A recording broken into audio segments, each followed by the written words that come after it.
Hello दोस्तों, global affairs आप सभी का स्वागत है और मैं स्वाभिमान। एक ऐसा एस्टेरॉयड हिट करेगा अर्थ को जहां पर ह्यूमंगस लेवल पर नुकसान हो सकता है। इस एस्टेरॉयड का नाम है एस्टेरॉयड 2024। जी हाँ, नासा ने अपने एक स्टडी में बताया है एक ऐसा एस्टेरॉयड हिट करेगा बाय 2032 अर्थ को जहां पर ह्यूमंगस लेवल पर नुकसान हो सकता है, जिसकी चपेट में आएंगे इंडिया, चाइना, अफ्रीकन कंट्रीज़ या फिर कुछ पार्ट ऑफ अटलांटिक ओशन। लेकिन आश्चर्य की बात यह है कि इसे न्यूज़ सुना तो वहाँ पर एक लोगों ने रशियल कमेंट करना शुरू कर दिया कि अच्छी बात है, गॉड ने हमें बचा लिया, कि केवल इंडिया चाइना को इम्पैक्ट करेगा, इसमें यूरोप बच जाएगा, अमेरिका बच जाएगा।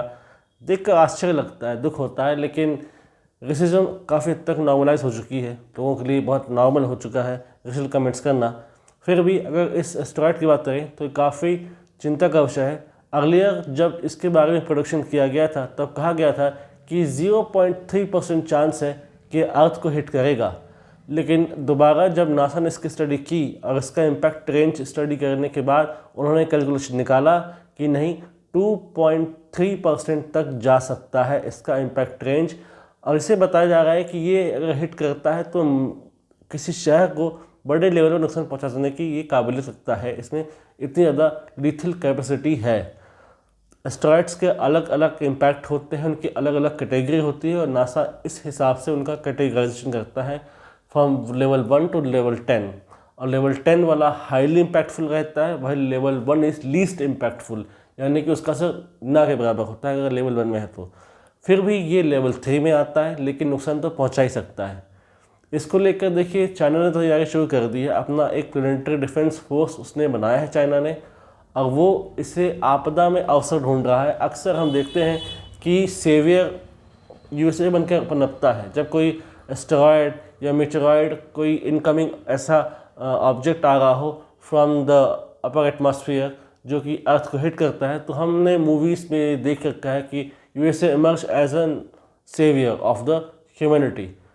लेकिन चाइना इस मिथ को, इस हेजेमनी को, इस डोमिनेंस को तोड़ना चाहता है और इसलिए उसने खुद का एक प्लेनेटरी डिफेंस फोर्स बनाया हुआ है, जहां पर इस टेक्नोलॉजी के साथ ये लोग स्टडी करेंगे। 2028 तक इसकी प्रेस्टेशन को स्टडी किया जाएगा, किस लेवल तक एक्यूरेट है और क्या इसकी पॉसिबिलिटी और बढ़ रही है। अगर 2028 तक ये तय रहा कि हाँ it is heading towards India और चाइना, तो फिर इस पर और भी ज़्यादा आगे लोग बढ़ेंगे। चाइनीज साइंटिस्ट इसको और क्लोजली मॉनिटर करेंगे, स्टडी करेंगे और तब तक ये इस हद तक पहुंच जाएंगे कि ये कोई डार्क मिशन के थ्रू इसको न्यूट्रलाइज कर दे या कोशिश करें कि ये गिरे तो किसी समुद्र में गिरे, ओशन में गिरे, जिससे ह्यूमन पॉपुलेशन को नुकसान ना हो। लेकिन यहाँ पर चिंता की बात यह है कि भारत की तैयारी कहाँ तक है। भारत को अगर देखें तो इसरो ने अपनी सफलता हर जगह मनवाई है, तो यहाँ पर हमारे लिए भी एक अवसर बनता है कि अगर ईश्वर न करे कहीं ये मुंबई की तरफ गया, या क्योंकि इसमें मध्य प्रदेश भी आ रहा है, महाराष्ट्र आ रहा है, उड़ीसा, छत्तीसगढ़ से राज्य ये कवर कर सकता है अगर ये इंडिया को हिट करता है तो यहाँ पर इसरो के लिए एक बहुत बड़ी अपॉर्चुनिटी होगी कि वो भी एक ऐसा डिफेंस मैकेनिज्म तैयार करे जस्ट लाइक चाइनीज़ साइंटिस्ट, जहाँ पर हम अपने लिए एक सेफ जोन बना सकें, ताकि अगर ये हमें न्यूट्रलाइज करना पड़ा तो हम इसको न्यूट्रलाइज कर सकें विथ ईज एंड एक्यूरेसी। बहुत समय पहले ये कहा गया था और हमारे इसरो के फॉर्मर साइंटिस्ट और चेयरमैन श्री एस सोमनाथ कह चुके हैं कि इंडिया को ऐसे मिशन में इन्वॉल्व होना चाहिए जो कि ग्लोबल लेवल के हैं और इसमें अपना जो है पार्टिसिपेशन दिखाना चाहिए। वहीं पर इसरो को भी ये मौका मिलता है, एक प्लेटफॉर्म मिलता है जहाँ पर वो अपना सिग्निफिकेंस मनवा सकता है, अपना प्रिसिशन, अपने मेटल वो दिखा सकता है कि इसरो कैसे ज़्यादा कामयाब है ऐसे खतरनाक मिशन को न्यूट्रलाइज करने में, ऐसे खतरनाक मिशन में सक्सेसफुल पाने में। इसलिए इसरो को इस पर जो आगे जाना चाहिए और कोशिश करना चाहिए कि हम पार्टनर करें ऐसे ग्लोबल मिशंस में। अगर ये चाइना को हिट नहीं करेगा तो चाइनीज साइंटिस्ट के लिए कोई चिंता की बात नहीं है कि वो इसको हो सकता है तब तक बंद कर दें। लेकिन अगर ये इंडिया की तरफ आए तो आप क्या करेंगे। इसलिए 2028 तक हमें वेट नहीं करना चाहिए, क्योंकि अर्लियर तो यही है कि हम वेट करते रह जाएंगे कि देखें, एवेलुएट करें, सोचें। लेकिन अगर इसरो अभी प्रिलिमिनरी स्टेज में ही इस पर काम करना शुरू करता है और एक स्टडी के थ्रू ये निकाल पाता है कि ये कितना घातक है, कितना खतरनाक है, तब तक हमारे पास कोई ऐसा मैकेनिज्म हम बना सकते हैं जिससे हम इसको न्यूट्रलाइज कर पाएंगे और बचा पाएंगे अपने ह्यूमन पॉपुलेशन को। क्योंकि एक एस्टेरॉयड का किसी एक जगह पे गिरना बहुत ज़्यादा इम्पैक्ट डालता है और नेगेटिव इम्पैक्ट ये डालेगा और नुकसान हमें पहुंचाएगा। इसलिए हमें विजिलेंट होना चाहिए।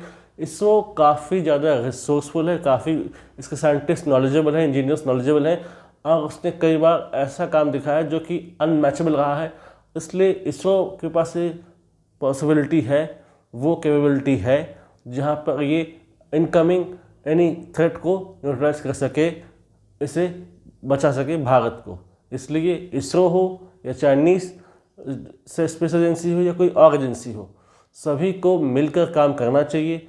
और यहाँ पर for the sake of humanity सबको मिलकर काम करना चाहिए फॉर जॉइंट कोलैबोरेशन, ताकि दोनों डाटा शेयर कर सकें और ये इंश्योर कर सकें कि हम इस इनकमिंग थ्रेट को जल्द से जल्द भगा सकें और इससे बच सकें। इससे रिलेटेड और सिग्निफिकेंट इन्फॉर्मेशन आती है, I will make a separate video in this regard. Do like, comment, share, subscribe the video and widely spread this video for the knowledge of people। अगर हमसे जुड़ना चाहते हैं तो आप इंस्टाग्राम, टेलीग्राम थ्रू से जुड़ सकते हैं। The link is given in the description. Thanks for watching. जय हिंद, जय भारत।